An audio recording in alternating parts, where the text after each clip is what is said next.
into biochemistry. Are you ready?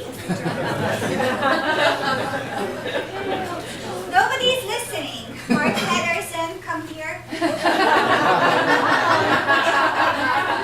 I mean, you want to be excited or apprehensive? Come on. You are my lipid arm. Okay. Okay? I will invite some more sugars to make this clear. So Yes. please stand there. Okay. Raise your lipid arm. You are this yellow thing. And now we will assemble glucanox. Who wants to be a glucanox? You want to be the first one. Please add yourself. You are sweet. Add yourself to the lipid arm. See, we are going up. Who's the next one, Holly? I think you have to come in and be the next glucanox. And now comes something really special. Matt will be a mannose. I have to tell you, normally you have to activate the mannose to make it special. But you know, Matt, I mean, he's able to merge in without any problems. Now we will go to difficulties. Christina, can you be the next mannose? And you have to be tricky because you have to branch. I think you need to ask another mannose to make that branching. How many hours do you have? Well, I think Hadi's ready to branch. Okay.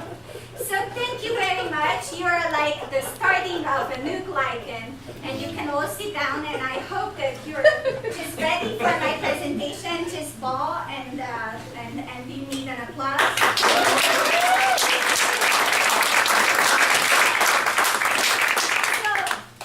Look here. Actually, it seems like this is really easy. We just have to add sugars. But is it so easy? In fact, it's much more complicated than that.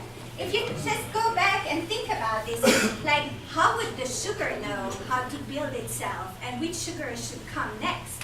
So this is actually a very geniusly coded biochemical mystery.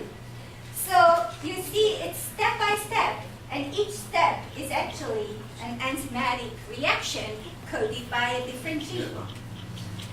So here's your little protein, and the protein we just saw from that aggregated in a way that would be functional. Actually, the way we do it, we put on the sugar antennas to make it functional.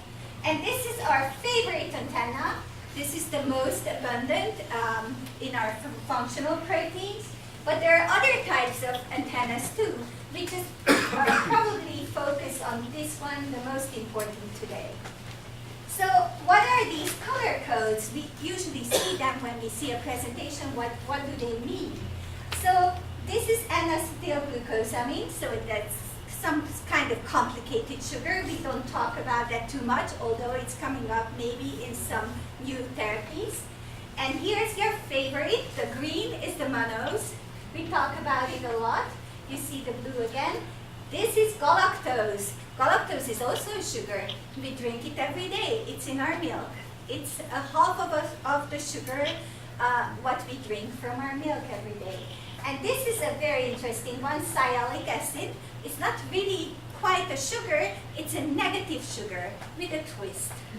This is really important because actually it's, with its negative charge, it has a major role in the function that actually these glycosylated proteins would work at the end. So when you have a glycosylation disorder, you can miss a whole antenna and then you're like really missing the function. Or you can miss parts of your sugars. We call it truncated glycan, we call it, but it's a truncated antenna. You miss then the negative charge the same way. So that's how you actually have a problem due to CDG. So now we all understand this sugar business. Can we use our knowledge to create new therapies? There are so many different ways to think about therapy, and I think this is a very simple way and a relatively safe way. And we will go into that one more time, but I say relatively safe. So if you have a diagnosis and you understand which sugars are you missing, then you think, maybe I should give that sugar and that would like help us to get healthy again. So usually these sugars are okay to give. They are just sugars. And if you think about dietary ways of, offering it, you can make a trial in animals, or maybe you can try out even in your patients. But you have to think about it, is it safe? So, if you give a new therapy, how would you know that it's working? So you have to have a kind of biomarker or a way, a read-off, that you change something in your diet, and then you want to see whether that helps your child. So actually, these glycans, which are on the cell surface and also in our blood, swimming around on the top of proteins, they could be a barcode. And it could be a barcode for the disease. For example, probably when your child was diagnosed with CDG, he had or she had some kind of transferrin testing. In the old times, we always did this isoactive focusing testing, which is run on a gel. And then in many disorders, the pattern is actually diagnostic for your child's disease. So if it was abnormal and you give therapy, you can just try to follow up that pattern and see if there is any change. Another way to follow up whether there is an improvement on the therapy, to use cells. So this is a cell culture, and you see that it's shiny green because we stain the cells.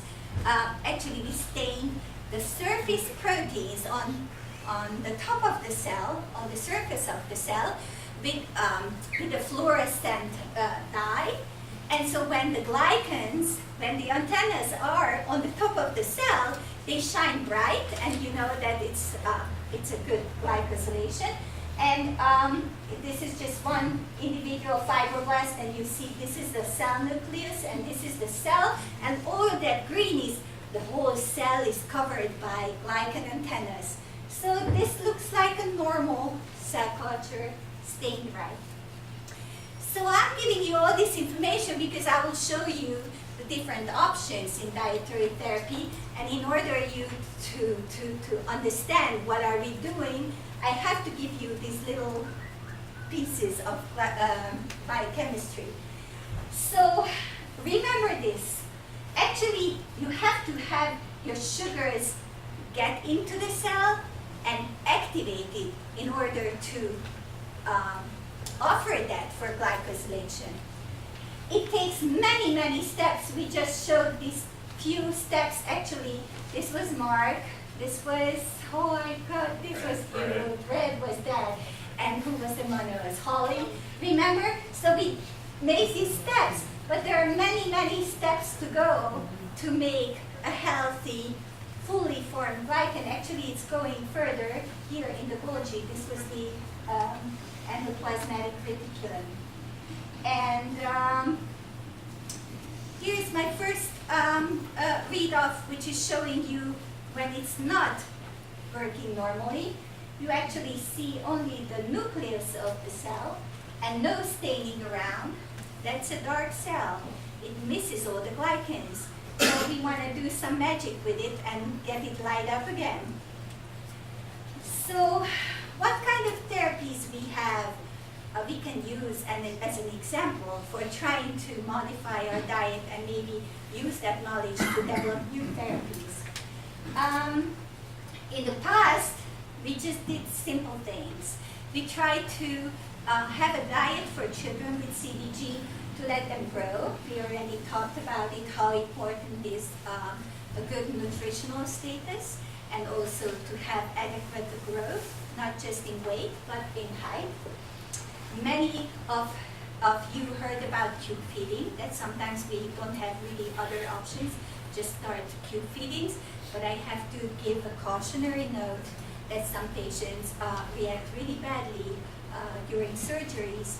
So elective surgeries should be always really very seriously considered whether your child is tough enough to undergo anesthesia, surgery, all those clotting factors which are not good, or that thrombotic risk, and sometimes sepsis. And then another conversion therapy when you try to treat protein losing enteropathy just by conservative methods. Altering the diet, for example, increasing maybe chain fatty acids in your diet, or giving certain hormones which would decrease protein loss in your child with chronic diarrhea. So that's where we were in the past. Can we go further? Let's take this example. We already talked about this several times today. CDG1B, we always say and state it's a treatable disease, but we know it's not so easy to treat actually. Now you know all your biochemistry, so I'll just say and then you will answer. No? Test? Exam? So here is the block in this case. So it's really in the very early steps to get your activated monos offered for your glycan chain. So the first experiments for monos therapy were done in cell cultures. And actually what the people did, they took a skin biopsy from a child with 1B and then grew the cells in culture. And first they measured the glycosylation, a missing glycosylation in that culture, and then added monos to the culture, to the cells, fed the cells with monos, and then did a second readoff if it's getting better. And it was amazing. Like the totally dark cells missing glycosylation would totally restore their glycosylation like magic. So the question was, would this work in patients as well? So here's Fiona. Many of you know Fiona from World CDG meeting. She's 33 years old now, and she's a journalist. She started her life with a very severe liver disease, coagulation problems, bleedings, and growth delay. She was one of the first patients who was tried on monos therapy. So here's your pathway again. Remember, the different colored sugars are different types of sugars. So this is fructose, this is monos. Here's the defect, that's what the missing enzyme step. And what actually happened, that we gave a lot of extra of these monos and used another enzyme which would push in the monos into the system, and by refilling the pathway got actually a normalization of glycosylation. So that's pretty brilliant. So you would think, why can't I do this with all the other different CDGs? Of course, we had quite a lucky situation that there was another activator which could push in the monos in this case. So we learned during the past 10, 15 years that this therapy is not so effective, or maybe not even effective in most of the CDGs we know. What really got us disappointed is that actually Fiona, after 5 years of therapy, started to develop symptoms again. And actually what happened to her, she swelled up every second, third month because of her liver failure. And she lost a lot of protein through her guts. And she was unable to stand up or walk. She had no proteins anymore. Her ascites, extra fluid in her tummy, was almost like she was pregnant, 9 months pregnant. And then Hut came up with a brilliant idea to try to treat her with fractionated heparin. I'm not sure if you heard about this. This is like a treatment we haven't tried out in many patients so far. But in her case, the heparin molecules, which are kind of antenna-structured sugars too, they actually helped her refilling the missing glycan antennas with that extra medicational push, and she got better for about a year, and then she got her symptoms back again. And then a year later, she got the therapy one more time, but it didn't help so much. And then slowly, she just got more and more into liver failure.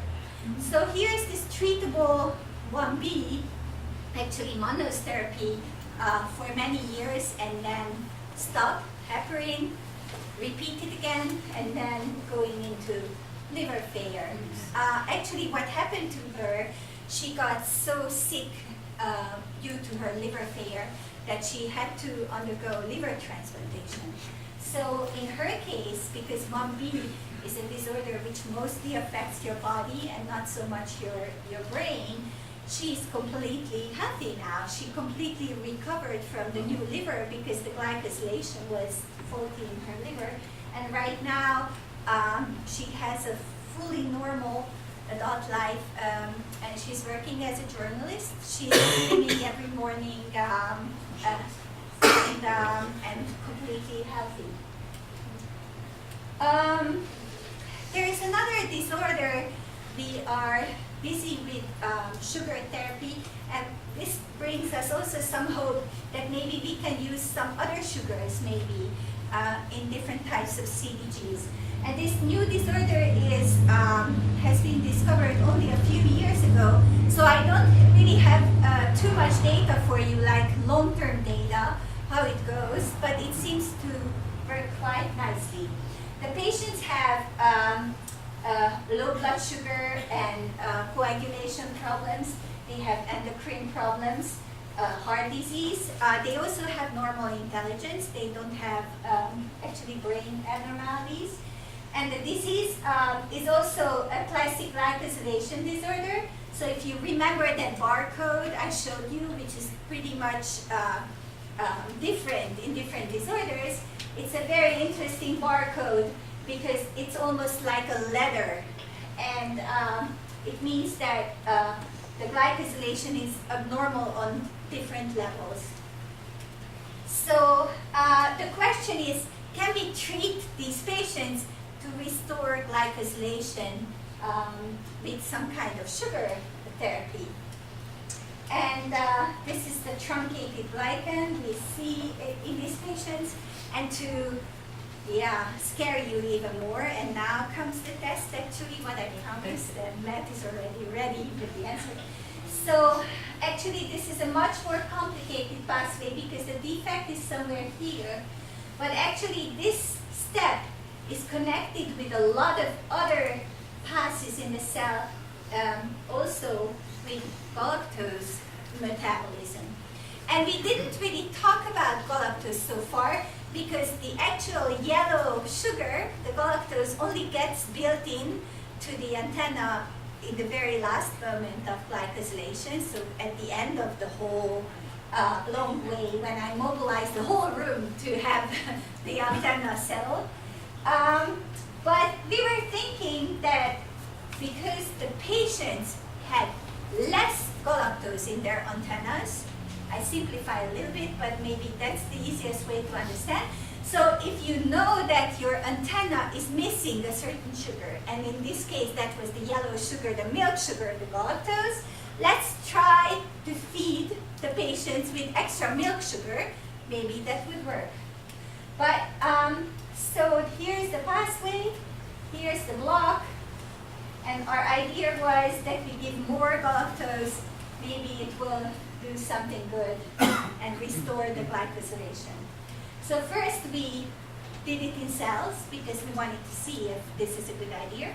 And what we saw actually that the cells get better, but they don't get completely recovered. So not the same magic as in the other disease.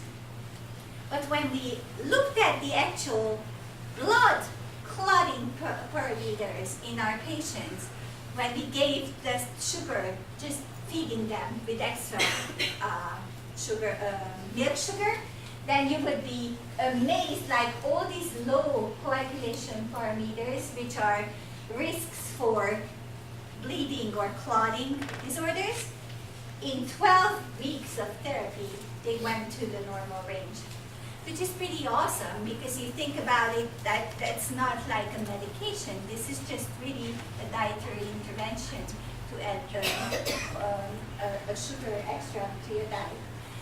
So right now what we see in our patients clinically, that they have less muscle pain, but that could be a placebo effect. They have less episodes of low blood sugar levels, but also they eat more frequently and they have a better dietary compliance in general because they think about their diet. But actually their bleeding risk and hormonal disturbance totally resolve.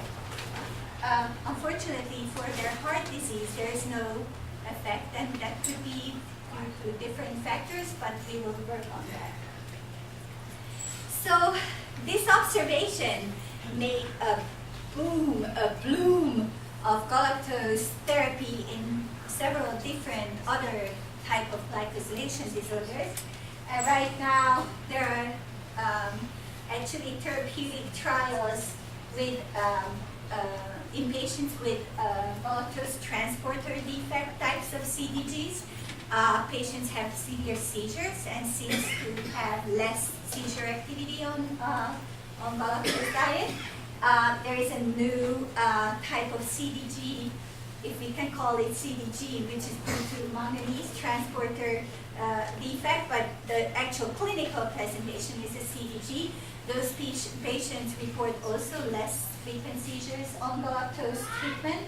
And another sugar I have to mention is fucose, which is, I didn't show you, this is a little red triangle when I drew it as a sugar.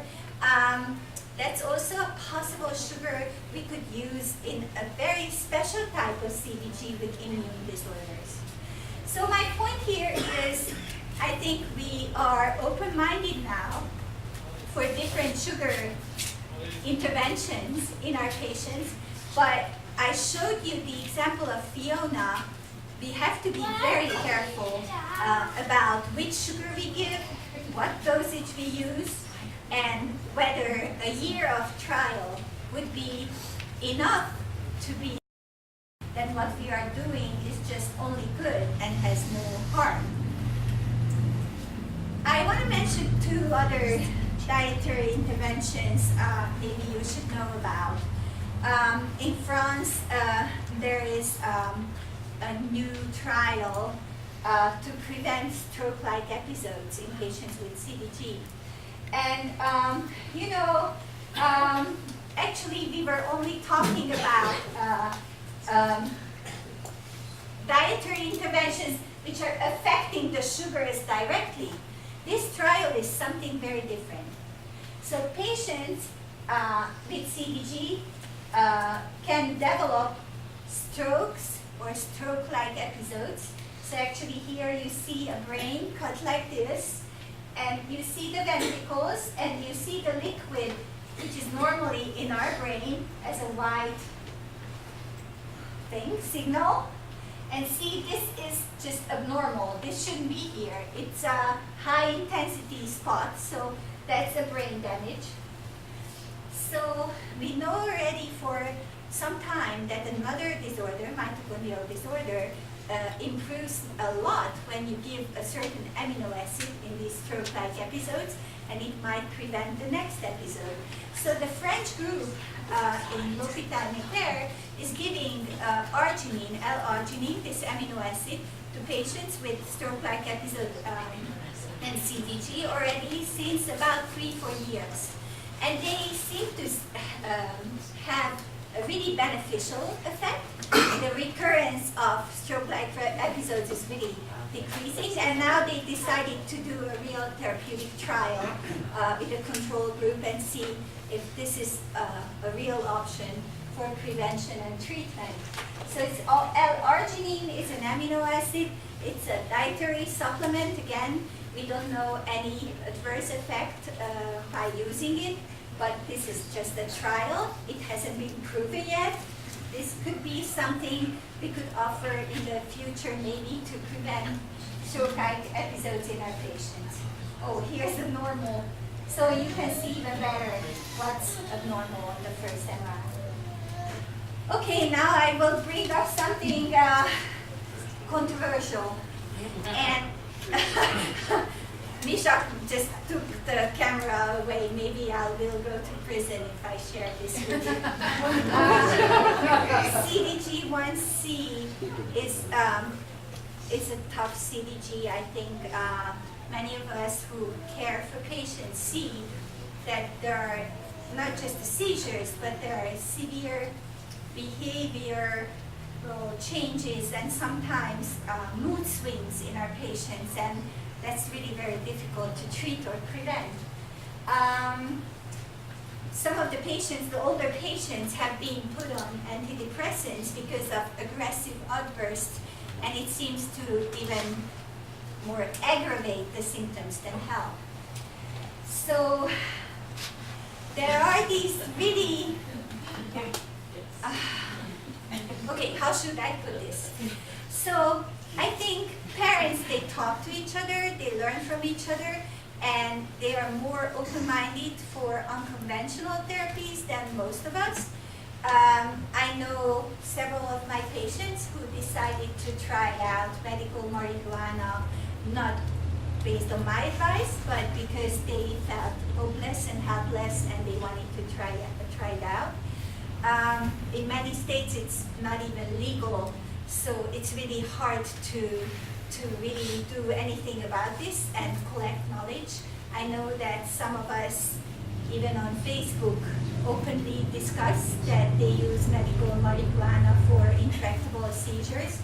I think it's really sad that we cannot really collect this data in a manner, in a scientific manner, that we could really say something about this and get back to you. Is this an option? Is this an option for the seizures in CDG?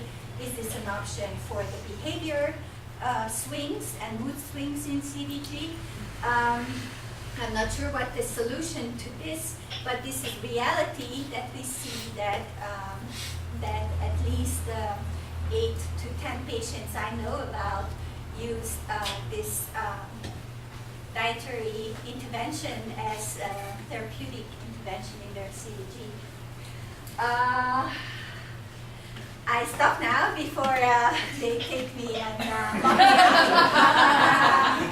I think dietary interventions have a very, very important opening in our therapeutic ideas and in our future therapies. I believe that the food we are eating is not just acting on a level of digestion and absorption, but the sugars we are taking, they are signaling, they are changing the flux through pathways. I think Matt was showing actually this idea. So don't think about sugars just like taking a sugar. It will have a major impact on your metabolism and can alter your pathways. So it's exciting.